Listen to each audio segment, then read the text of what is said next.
Hello बच्चों, कैसे हैं आप। मैं जेके सर आपका स्वागत करता हूं हमारे एक बहुत ही महत्वपूर्ण और इंटरेस्टिंग सेशन में। जी हां बच्चों, जैसा कि हम यहां पे रेडी है जीत की तैयारी के लिए और हम आपके लिए लाए हैं स्पेशली हिंदी माध्यम के बच्चों के लिए, जो कि है PYQ सीरीज। हमेशा से बच्चे कहते हैं कि सर हिंदी माध्यम में जेई की तैयारी करना बहुत ही मुश्किल है।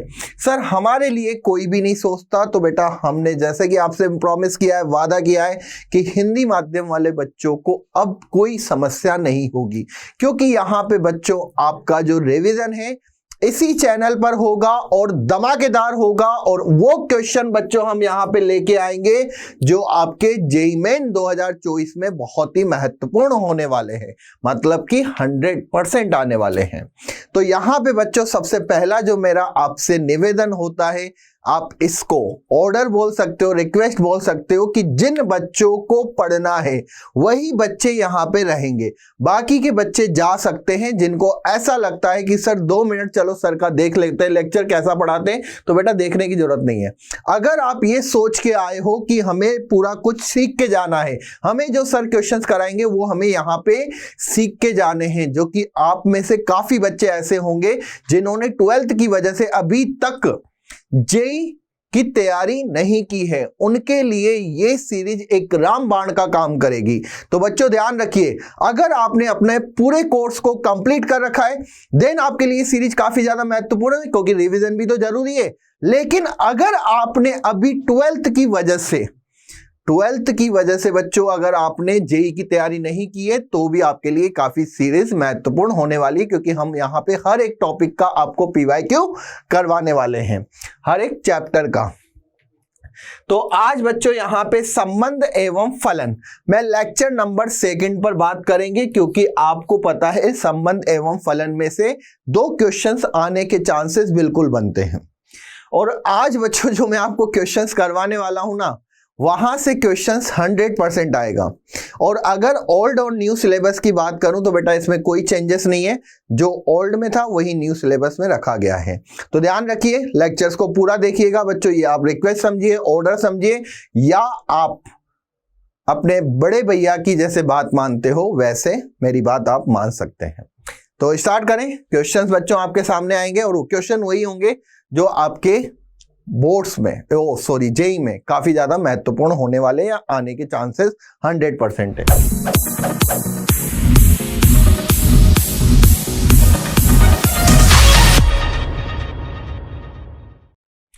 चलिए, तो प्रश्न नंबर 1 ध्यान रखिएगा बच्चों, जब भी आप जेई का पेपर देखें और आपके सामने क्वेश्चन हो, तो हमेशा बच्चों की एक हैबिचुअल कह सकता हूं, या मतलब ऐसा कह सकता हूं मानसिकता, कि क्वेश्चन जैसे बड़ा दिखता है तो बच्चा सोचता है ये तो कठिन क्वेश्चन है, ये तो हम नहीं करेंगे। जैसे कि बच्चों ये क्वेश्चन जो है 2021 नहीं बचा, 2023 में आया है, ठीक है, 2023 का क्वेश्चन है ये।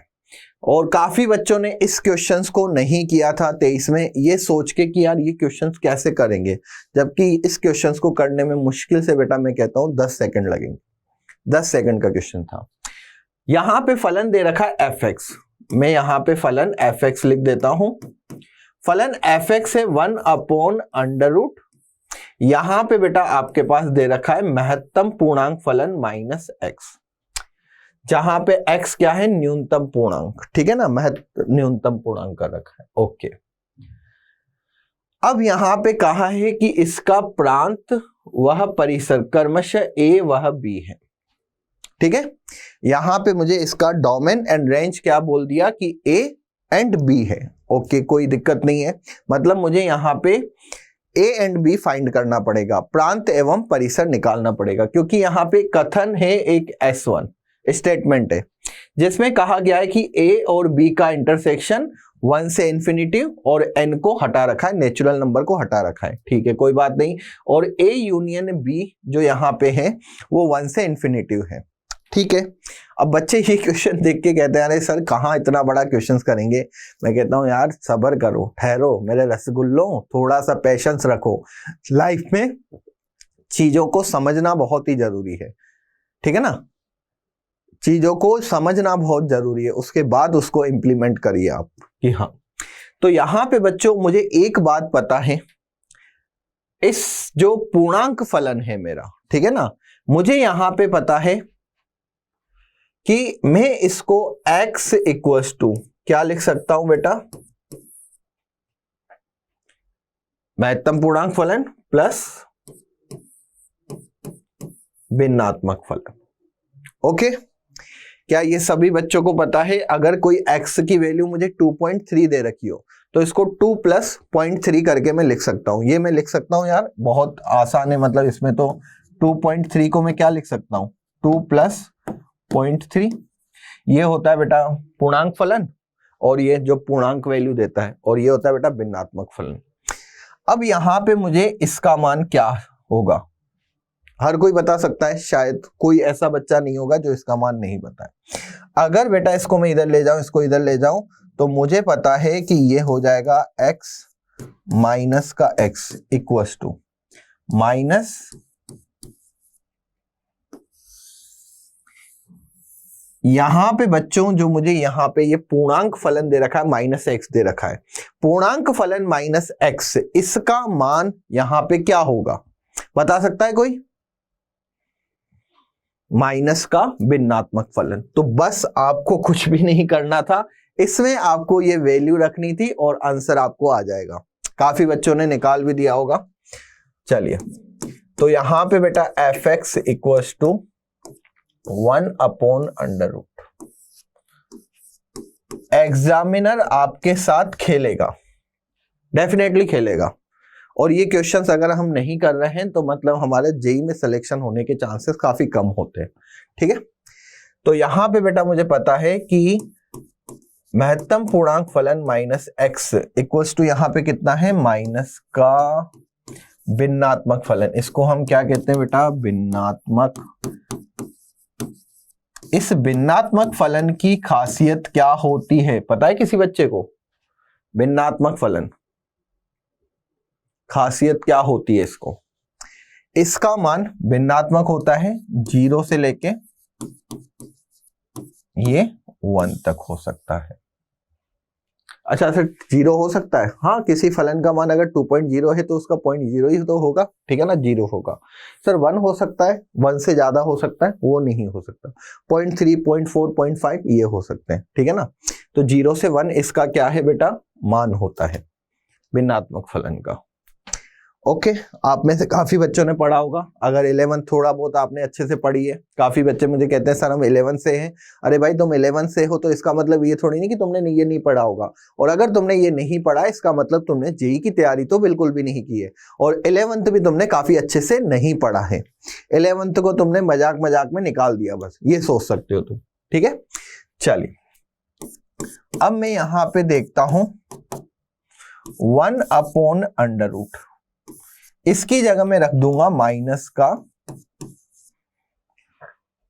ये क्या हो गया, अंडर रूट के अंदर नेगेटिव वैल्यू आ गई, जबकि ये वैल्यू तो सदैव बेटा क्या है, ये वैल्यू तो सदैव पॉजिटिव है। अगर ये वैल्यू पॉजिटिव है मतलब ये नेगेटिव, तो यहां पे x के किसी भी मान के लिए, x के किसी भी मान के लिए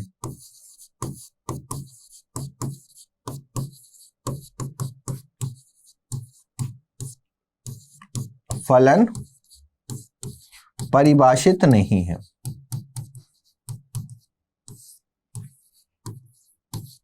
ठीक है ना, परिभाषित क्यों नहीं है बेटा, क्योंकि अगर अंडर रूट के अंदर अगर नेगेटिव वैल्यू होती है तो हम इसको कहते हैं नॉट डिफाइंड, अपरिभाषित, परिभाषित नहीं है।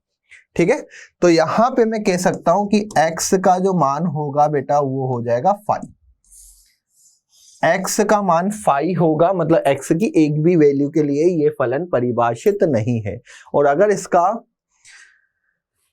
प्रांत 5 है तो परिसर भी क्या हो जाएगा, x की अगर कोई वैल्यू ही नहीं रख सकते हो तो परिसर क्या होगा, कुछ भी नहीं।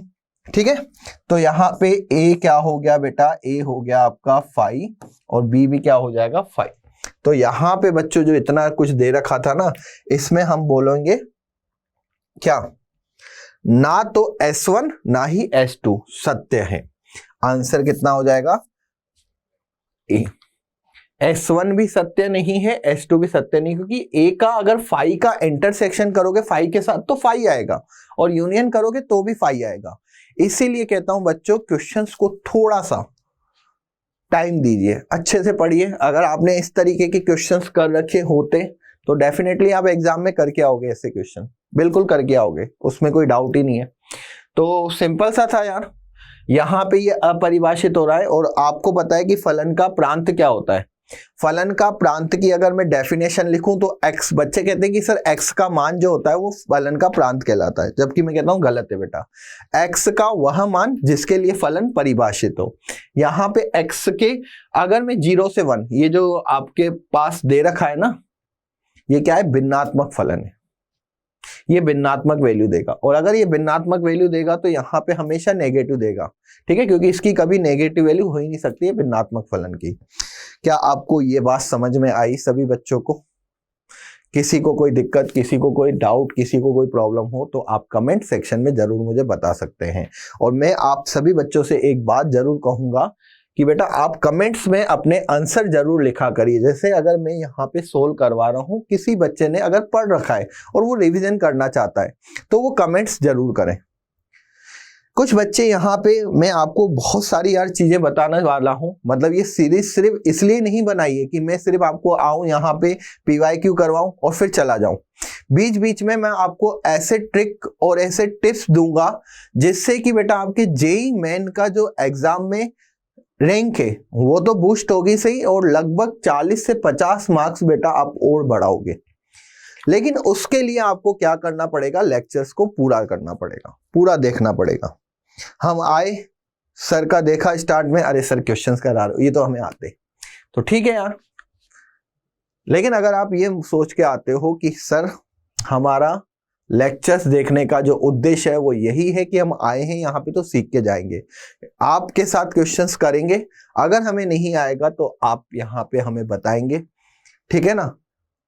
तो बेटा डेफिनेटली कुछ ऐसी चीजें आपको यहाँ पे मिलेगी जिससे कि आपके 50 मार्क्स तो मैं बढ़वा दूंगा, मजाक मजाक में, ध्यान रखिएगा, ये मैं आपसे प्रॉमिस कर रहा हूँ।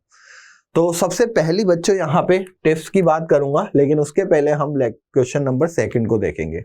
मुझे ऐसा लगता है कि ये क्वेश्चन सेट्स का है, देखने में वही क्वेश्चन, कहाँ ये 2021 का, हाँ बेटा ये 2021 में आया था, ठीक है।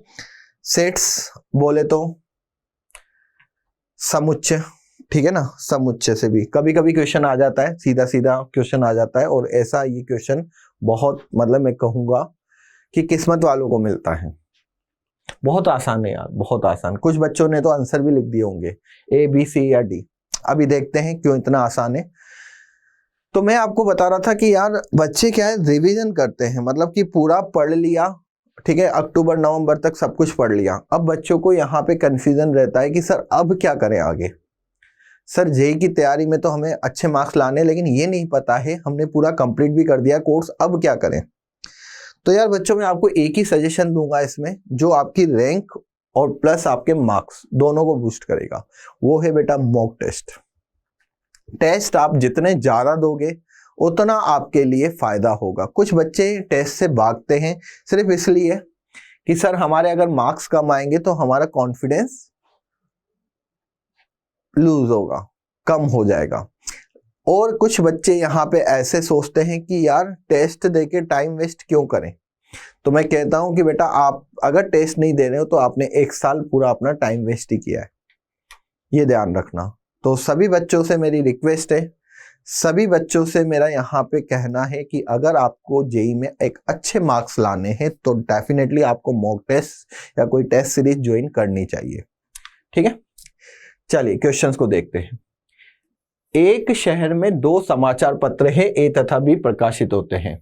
यह ज्ञात है कि शहर की 25% जनसंख्या A पढ़ती है तथा 20% जनसंख्या B अखबार को पढ़ती है, समाचार पत्र को पढ़ती है, जबकि 8% जनसंख्या A वह B दोनों को पढ़ती है। अब यहाँ पे जनसंख्या की बात कर रहे हैं, परसेंटेज में दे रखा है, ठीक है। सिंपल सा कहानी है। अगर मैं यहाँ पे एक A समाचार पत्र की बात करूं, A पढ़ने वाले लोग, ठीक है, यहां पे मैंने लिख दिया ये A पढ़ने वाले हैं, ओके, और यहां पे बेटा एक और में लेके आ गया सेट। गोला अच्छा भी नहीं बना है, कोई बात नहीं, ये बी पढ़ने वाले हैं। अब यहां पे बेटा अगर मैं आपसे पूछूं, परसेंटेज को हटा दो, अभी हम इसको नंबर्स में लिखते हैं।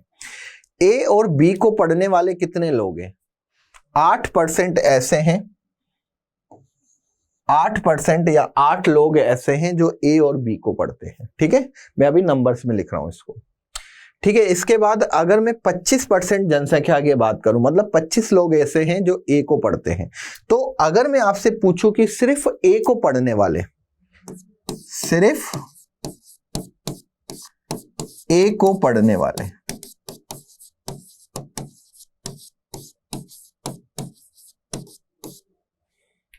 ठीक है, ए को पढ़ने वाली जनसंख्या कितनी होगी? जल्दी से बताइए बच्चों। ए को पढ़ने वाली जनसंख्या सिर्फ ए को पढ़ती है, बी को जागती भी नहीं है। ठीक है ना, अभी मैंने पूरा क्वेश्चन ही नहीं पढ़ा। ए को सिर्फ पढ़ने वाली 25 में से 8 हटा दो, कितना? 17। अब इसको 17% लिखो या फिर 17 लिखो, कोई दिक्कत नहीं है। ठीक है ना, चलो मैं 17% लिख देता हूं। सिर्फ बी को पढ़ने वाली जनसंख्या सिर्फ बी को पढ़ती है, ए की तरफ जागती भी नहीं है। तो ऐसे कितने हैं? 20, 8, मतलब यहां पे 12%। और ए वह बी दोनों को पढ़ने वाली जनसंख्या,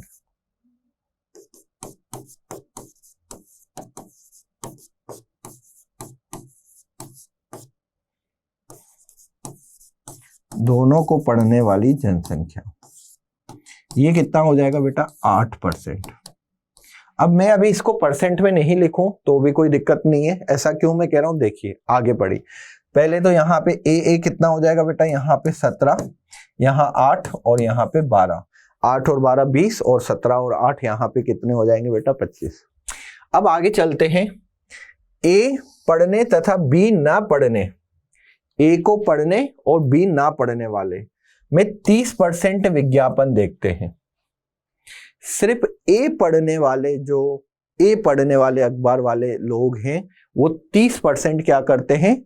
उनमें से 30% विज्ञापन देखते हैं। मतलब वही एड वगैरह, जैसे कि कोई यहाँ पे बच्चे होंगे, ठीक है ना, देखते होंगे कि अरे यार ये मोबाइल बहुत अच्छा है। अखबार को सिर्फ ये देखते हैं कि यार इसमें कौन सा आज मोबाइल आया है।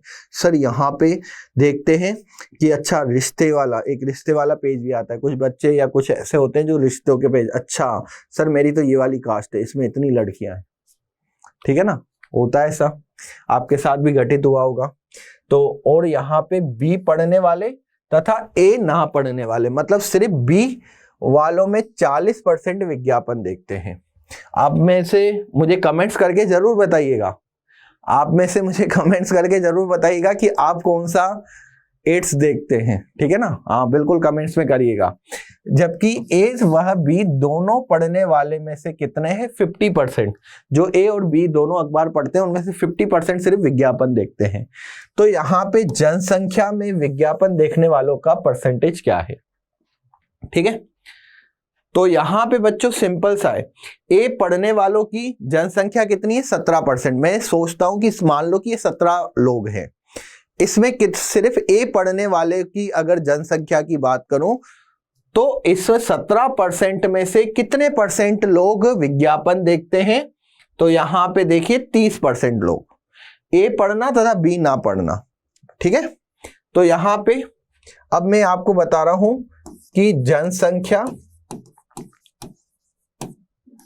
जनसंख्या जो सिर्फ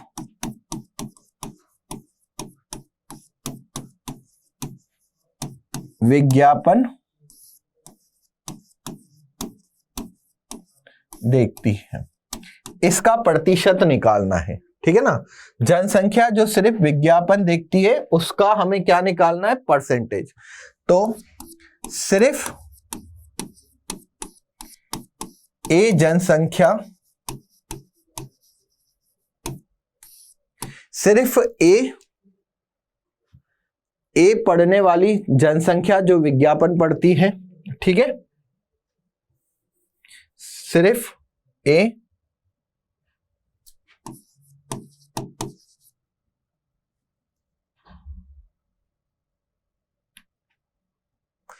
पढ़ने वाली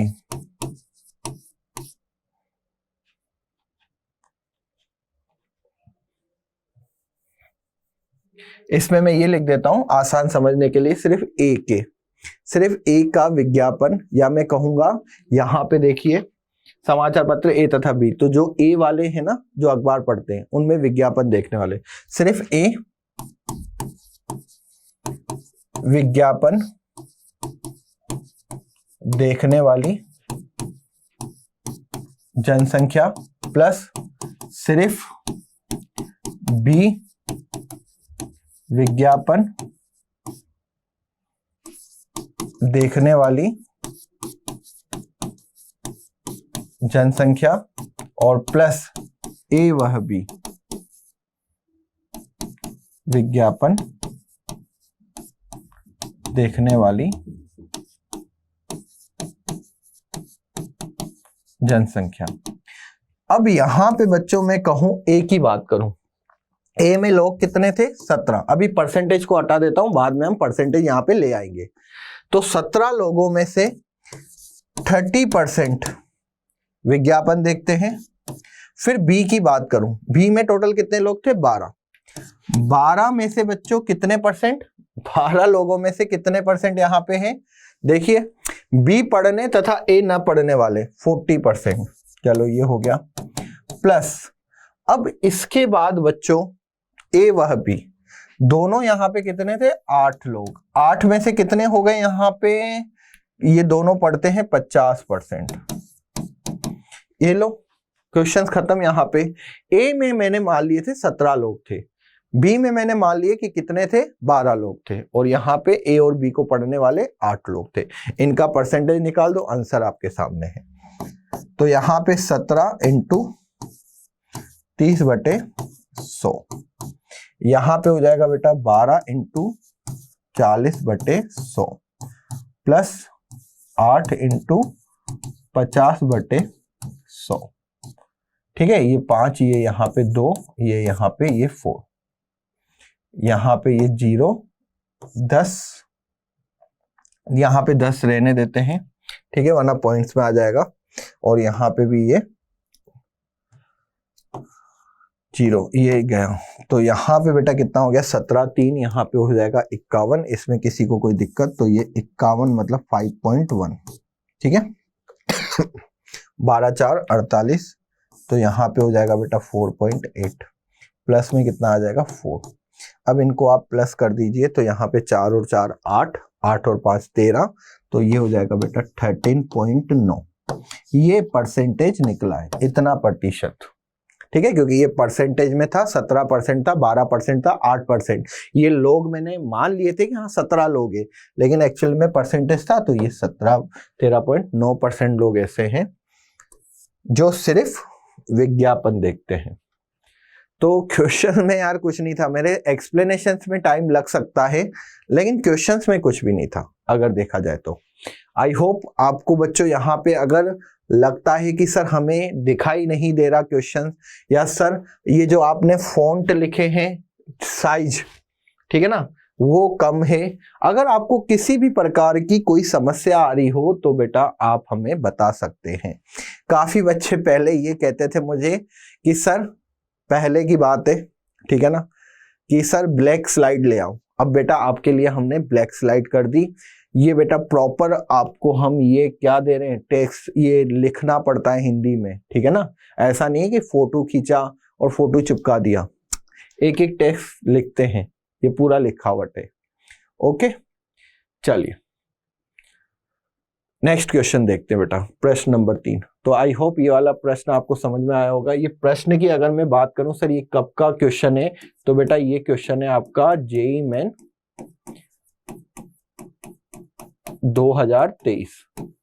बच्चों को यार क्वेश्चंस नहीं मिलते हैं, अब आप में से कुछ बच्चे मुझे कमेंट्स कर रहे हैं कि सर आप हमें जेईई मेन 2023 के क्वेश्चन हिंदी में दे दीजिए।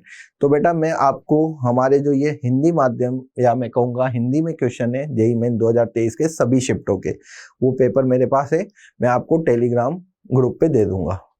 टेलीग्राम ग्रुप का या टेलीग्राम चैनल का जो लिंक है बच्चों वो आपको डिस्क्रिप्शन में दे रखा है, जाके देख लो, ठीक है। ये क्वेश्चन काफी आसान है। इसमें बच्चों अगर मैं बात करूं तो ये प्रांत की बात कर रहा है। प्रांत निकालना हमें अगर आ गया तो क्वेश्चन हमारे एक या दो तो वैसे ही हम करके आ जाएंगे, एक क्वेश्चन तो करके आ जाएंगे। मुझे यहाँ पे सेक इनवर्स एक्स, अगर मैं आपसे पूछूं बेटा सेक इनवर्स एक्स का प्रांत, सिंपल सा, किसी बच्चे को पता है सेक इनवर्स एक्स का प्रांत क्या होता है, डोमेन क्या होता है? सेक इनवर्स एक्स का प्रांत होता है बेटा एक्स की वैल्यू 1 से ग्रेटर एंड एक्स का मान -1 से कम। वही एक्स की वैल्यू -1 से कम और 1 से ज्यादा।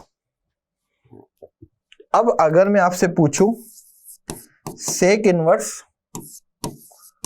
2x बटे में 5x + 3 का प्रांत, तो इसलिए बच्चों यार एक चीज जरूर याद रखना, जो आपको इनवर्स फंक्शन है ना, इनवर्स फंक्शन के जरूर प्रांत परिसर याद कर लेना। ये सेकंड टिप्स है आज की, क्योंकि यहां से क्वेश्चन डायरेक्ट आ जाता है। अब देखो सेक इनवर्स एक्स का प्रांत ये होता है, तो सेक इनवर्स 2x, यहां पे मैं लिखूंगा ये 2x बटे में 5x + 3, इसकी वैल्यू 1 से बड़ी होगी एंड यहां पे क्या हो जाएगा बेटा, x की जगह 2x बटे में 5x + 3, इसकी वैल्यू -1 से कम होगी। यहां से आपको x का मान आ जाएगा। मतलब अगर आपको सेक इनवर्स x का प्रांत पता है, मैं आपसे इससे भी सिंपल अगर बात करूं, अगर आपको सेक का परिसर पता है तो आप सेक इनवर्स x का प्रांत दिमाग में रख सकते हो। मतलब आई थिंक मुझे ऐसा लगता है कि रटने की जरूरत नहीं होनी चाहिए। सेक का जो परिसर होता है वो हम 10th में पढ़ लेते हैं, ठीक है। सेक का परिसर 10th में पढ़ लेते हैं और 11th में हमें ये पता चल जाता है कि अच्छा इनवर्स फंक्शन है तो जो किसी फलन का परिसर होता है वो इनवर्स फंक्शन में प्रांत बन जाता है, ये हमें पता है। अगर सेक का परिसर -1 से कम और 1 से ज्यादा हो, ये मुझे पता है, तो मुझे सेक इनवर्स एक्स का प्रांत पता चल गया। और सेक इनवर्स एक्स का अगर मुझे प्रांत पता है तो मुझे इसका प्रांत निकालने का मतलब मुझे नहीं लग रहा है कि मुझे कोई ज्यादा प्रॉब्लम होगी। ये है बच्चों, चलिए तो यहां पे देखते हैं बच्चों, इसको सोल्व करते हैं। 2x 5x + 3 ग्रेटर देन 1, ठीक है ना। एंड यहां पे और क्या है, 2x 5x + 3 less than equals to -1। Okay, यहां पे बच्चों इसको सोल्व कर लो। इक्वेशन है मतलब इनइक्वलिटी से ये हो जाएगा -1 greater than equals to 0। 5x + 3 2x - 5x - 3 0। चलिए 2x में से 5x गए तो कितने हो गए बच्चा, यहाँ पे -3x -3 5x + 3। इसको सोल्व कर देते हैं पहले, फिर बाद में हम इसको सोल्व करेंगे। तो यहाँ पे सबसे पहले इसको सोल्व करते हैं पूरा, कि यहाँ से x का मान क्या हुआ, फिर हम सेकंड उसको सोल्व करते हैं इनइक्वलिटी को। यहां से बेटा मैं -3 कॉमन निकालता हूं, यहां हो जाएगा x + 1 डिवाइड में 5x + 3। अगर मैं -3 को बच्चों यहां ले गया, मतलब नेगेटिव वैल्यू को अगर मैंने उधर ट्रांसफर कर दिया, पॉजिटिव होता तो मैं सीधा ले जाता, लेकिन नेगेटिव वैल्यू को मैं अगर वहां ले जाऊंगा तो बेटा यहाँ पे आपको एक चीज पता होनी चाहिए कि क्या होता है। कितने बच्चों को पता है, असमीका का चिन्ह परिवर्तित हो जाएगा। बिल्कुल सही सुना आपने। अब यहां से बेटा दो वैल्यू आएगी मेरे पास, एक तो आ गया x प्लस 1 बराबर 0, जिससे मैं लिख सकता हूँ x इक्वल्स टू माइनस का 1।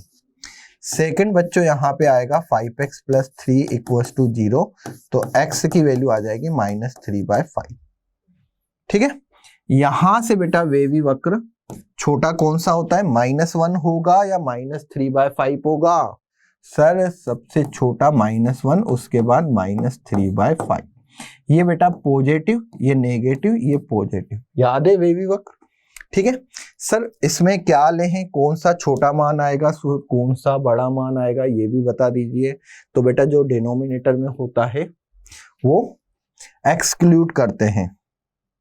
छोटा मान का मतलब, बड़े मान का मतलब, कंफ्यूज मत होना, किस वैल्यू को एक्सक्लूड करना है, किस वैल्यू को इंक्लूड करना है। तो जो डिनोमिनेटर में होता है बेटा उसको तो एक्सक्लूड करते हैं। अगर इक्वल का साइन हो तो यहाँ पे बेटा ये वैल्यू हो जाएगी, ये मान लेना है। तो यहाँ से x की वैल्यू हो जाएगी -1 से -3/5। ये बच्चों हमारे पास आ गया मान यहाँ। ये मैंने यहाँ पे क्यों ऐसा लिखा, क्योंकि आप देखेंगे ये अल्फा बीटा गामा डेल्टा ये चारों दे रखे हैं प्रांत। तो एक तो आ गया बच्चों यहाँ पे ये वाला मान, ठीक है, अल्फा बीटा की वैल्यू आ गई यहां से। अब हम बात करते हैं 2x, इसको आप सोल्व करिए जल्दी से बच्चों और बताइए गामा और डेल्टा का मान कितना है। जल्दी जल्दी जल्दी, मैं कमेंट्स में आपके आंसर भी बताऊंगा, लेकिन आपको ये इसको सोल्व करना है। ठीक है, इसको इधर भेज देना बच्चों सबसे पहले।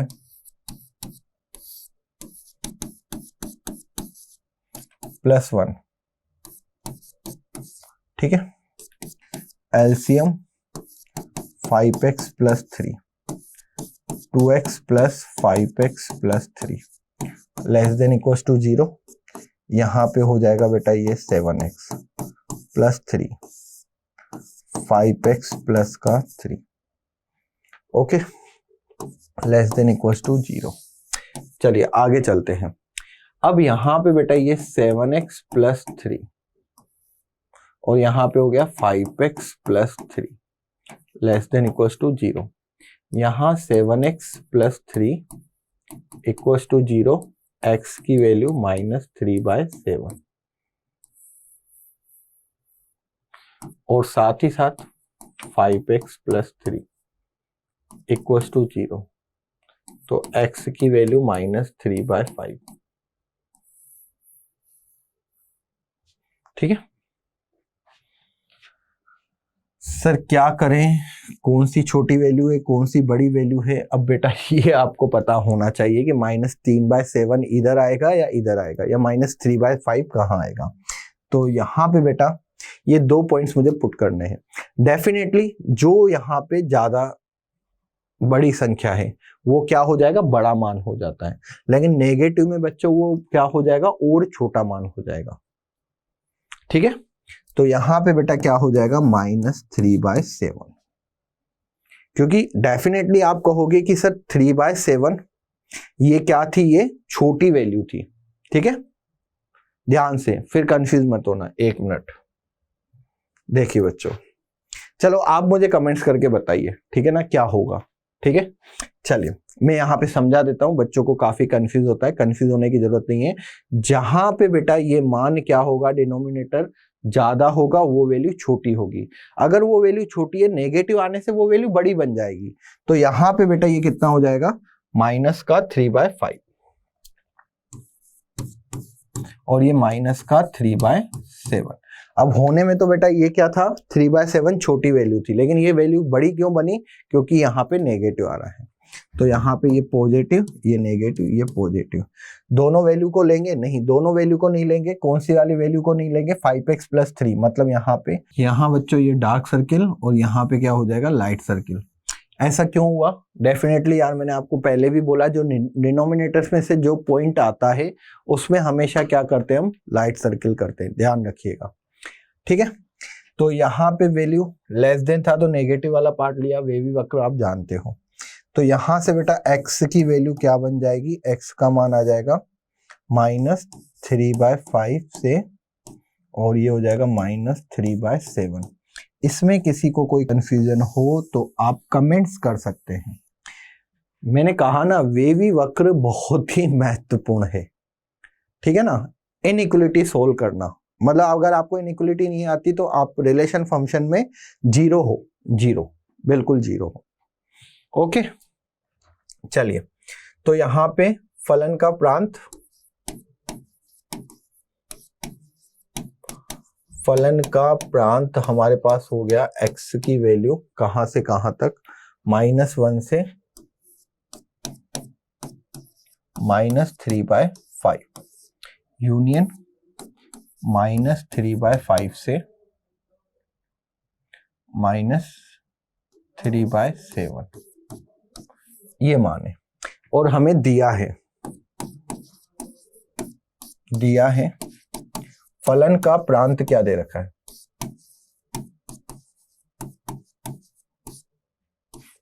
ये दे रखा है हमें यहाँ पे अल्फा बीटा, यहाँ पे गामा और डेल्टा। क्वेश्चन में है, अभी दिखाता हूं बेटा, ठीक है। तो हमारे पास अल्फा की वैल्यू आ गई, बीटा की वैल्यू आ गई, गामा डेल्टा, ये हमें प्रांत दे रखा था। चलिए, तो alpha equals to -1, beta equals to -3/5, gamma equals to -3/5 और डेल्टा इक्वल्स टू -3/7। इसमें कंफ्यूज मत होना कि सर ये तो सेम सेम है, कोई बात नहीं, सेम है तो हो सकता है।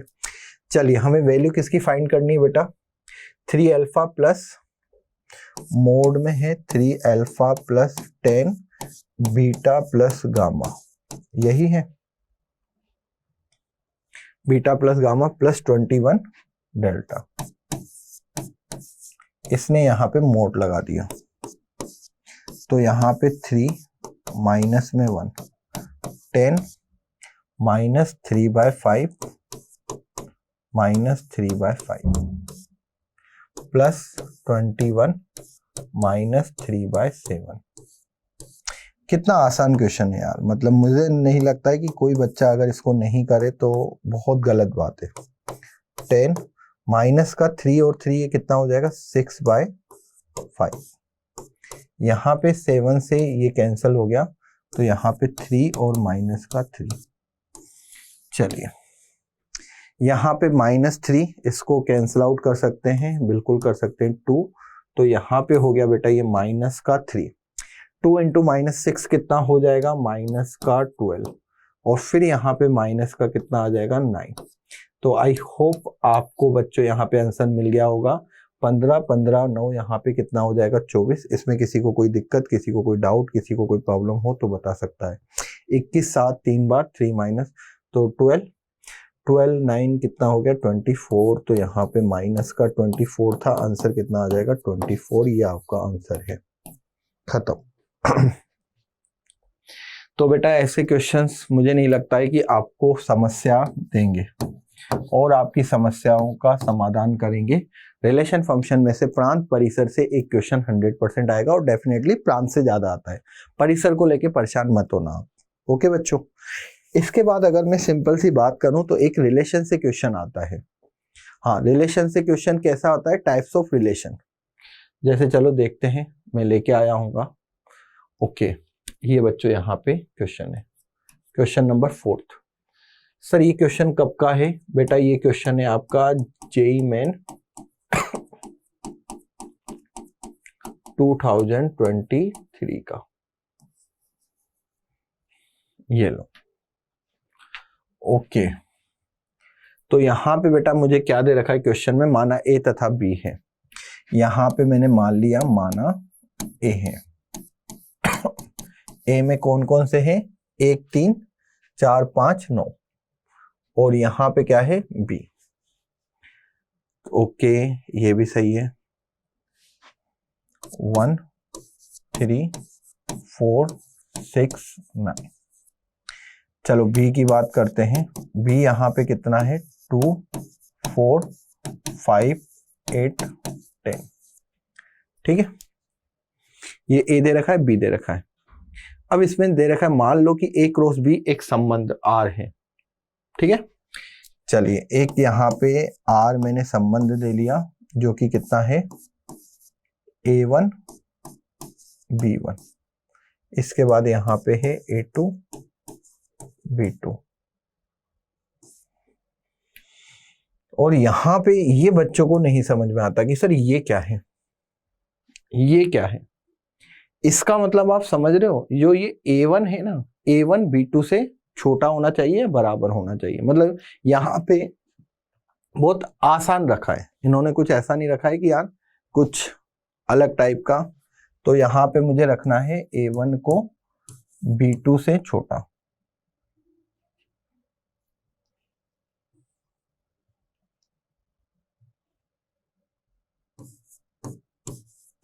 B2, तथा B1 यहाँ पे है A2 से छोटा। अब बच्चे यहाँ पे कहेंगे कि सर ये A1 और B2 तो समझ में आ गया कि A1 यहाँ से लिया है और B2 यहाँ से लिया है, तो पहले हम यहाँ पे देख लें इनके रिलेशन को। तो यहाँ पे A1 B2 हो जाएगा और फिर B1 A2 करेंगे, ठीक है। तो चलिए बच्चों यहाँ पे हम पहले देख लेते हैं, A को लेते हैं। A को हमने लिया यहाँ पे 1 3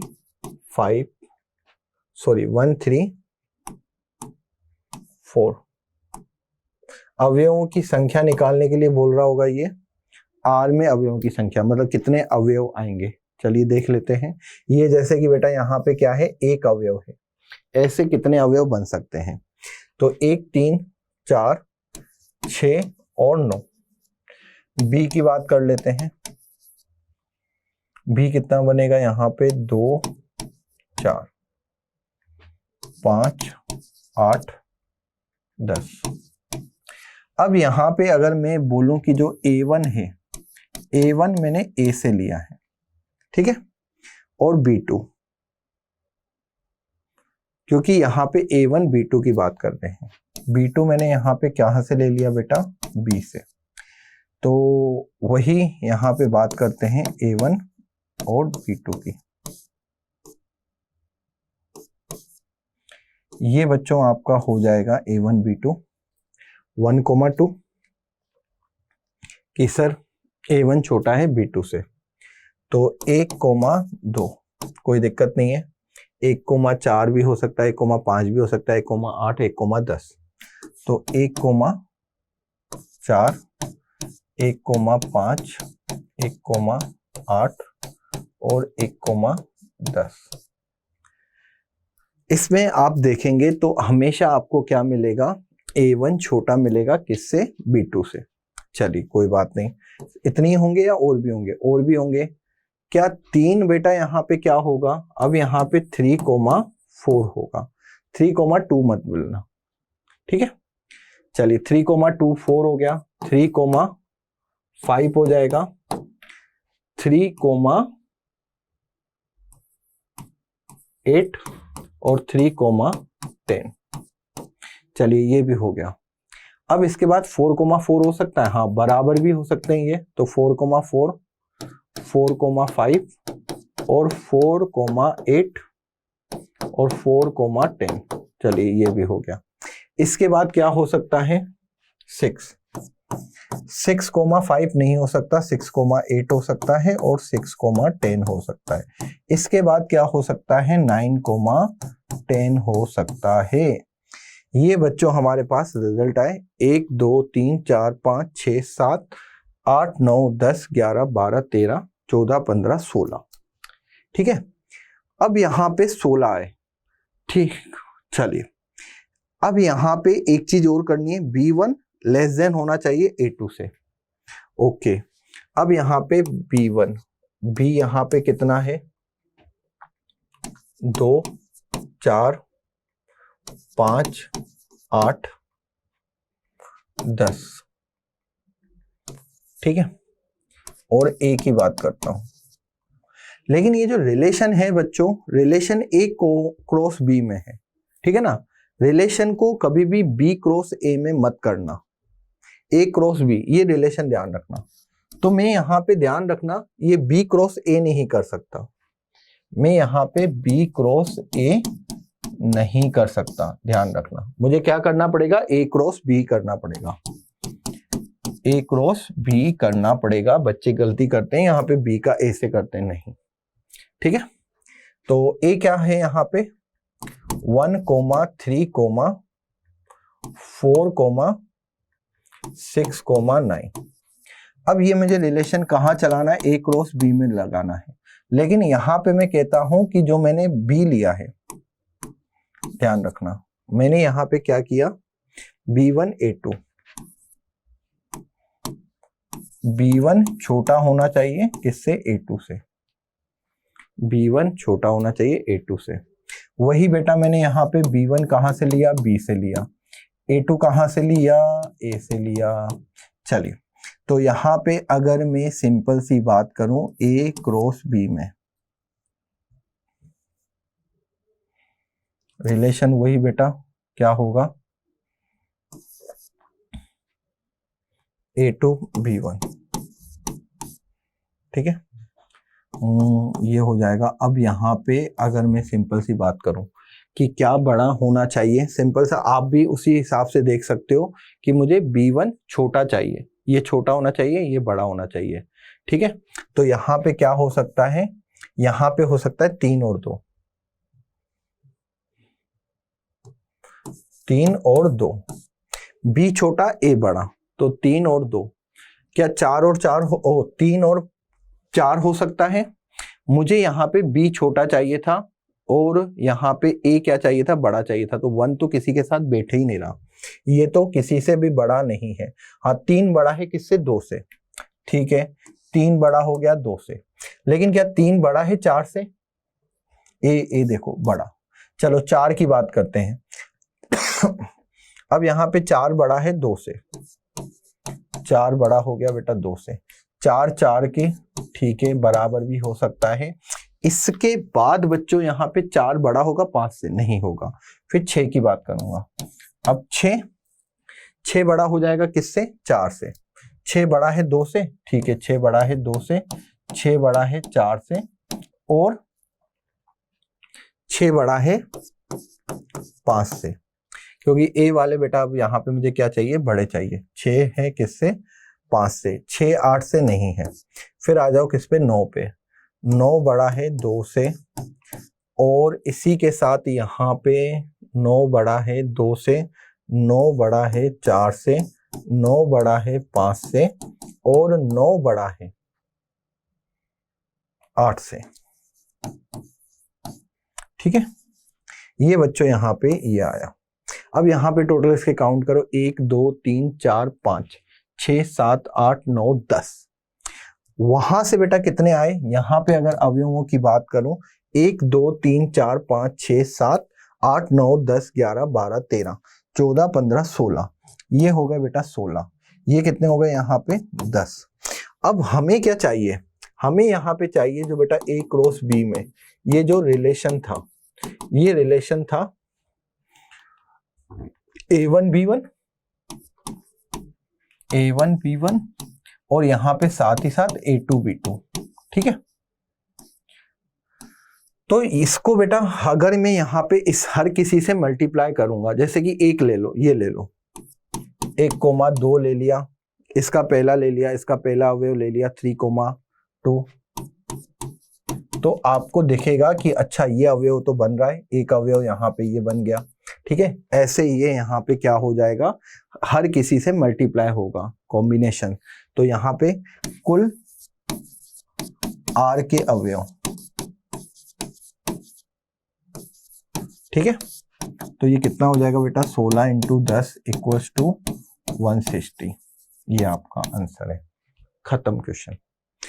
इसी तरीके से अगर मैं बात करूं 160D, अगर मैं यहां पे बात करूं तो बेटा ऐसा सेम के सेम 2 से 3 क्वेश्चन आए थे आपके अप्रैल शिफ्ट में। यहां पे क्या करना था, सिर्फ एक बार देखना था A1 B2, एक बार देखना था B1 A2, एक बार A को बड़ा करो, एक बार A को छोटा करो, एक बार B को छोटा करो। बस यहाँ पे पहले मैंने यहाँ पे किसके लिए बताया, यहाँ पे ये रिलेशन था बेटा A1 जब छोटा या बराबर है किससे, B2 से। इसके यहाँ पे टोटल 16 कर्मित युग्म बने। यहाँ पे बच्चों अगर मैं बात करूं तो इसके कितने कर्मित युग्म बने, इसके यहाँ पे कर्मित युग्म बने 10, तो 16 इंटू 10 कितने हो गए 160, आपका आंसर आ गया। ऐसा एक और क्वेश्चन था, ठीक है, हाँ वो अलग था, उसका आंसर आई थिंक 6 इंटू 6 36 आएगा, उसमें सिर्फ वैसे चेंज करना था, वो अलग था डिवाइड वाला। तो ऐसे इन्होंने एनटी वालों ने सेम क्वेश्चन दिए थे 3-4, ठीक है ना, संबंध के ऊपर क्वेश्चन आएगा बेटा, टाइप्स ऑफ रिलेशन पे क्वेश्चन आएगा। ओके चलिए कमेंट करके बताइएगा कैसा लगा क्वेश्चन आपको। अब बेटा एक क्वेश्चन मैं आपको दे रहा हूं, क्वेश्चन नंबर 5, ये मैं हमेशा से करवाता हुआ आया हूं। यहाँ पे बेटा ये महत्तम पूर्णांक फलन का प्रांत निकालना है। प्रांत का मतलब मैं बता दूं कि वैल्यू फलन परिभाषित होगा, फलन परिभाषित होगा, फलन परिभाषित होगा बेटा। कब फलन परिभाषित होगा, जैसे अंडर रूट के अंदर वैल्यू क्या होनी चाहिए बच्चा, पॉजिटिव, ठीक है, पॉजिटिव होनी चाहिए। क्या जीरो हो सकता है, जीरो नहीं हो सकता। इस इनइक्वालिटी को सोल्व करो और बताओ इसका आंसर ए है, बी है, सी है या डी है। मैंने ऐसे क्वेश्चन क्लास में बहुत करा है। हमारे जो कोर्स है, आप अगर किसी भी कोर्स में हो, आगाज वगैरह जिस भी कोर्स में हो, देन बेटा आपको ये क्वेश्चन मिलेगा। ओके तो आंसर मुझे बताइएगा कमेंट करके, नहीं तो मैं नेक्स्ट क्लास में आपके सामने लेके आऊंगा इस क्वेश्चन को। तो जैसा कि बच्चों आप सभी को पता है कि हम यहाँ पे एवरी क्लास में आपके टॉप 3 डाउट्स को यहाँ पे देखते हैं, और उन टॉप 3 डाउट्स का जो हम सेशन, जो भी आपके प्रॉब्लम्स होती है, उनको नेक्स्ट क्लास में लेके आते हैं लाइव क्लास में डिस्कस करने के लिए। तो ओके बच्चों, क्लास कैसी लगी मुझे जरूर बताइएगा। मिलते हैं नेक्स्ट क्लास में। बाय, टेक केयर, धन्यवाद। पढ़ते रहिए, खुश रहिए, डाउट और साथ ही साथ हमारे इस अमेजिंग सेशन के साथ जुड़े रहिए। Thank you.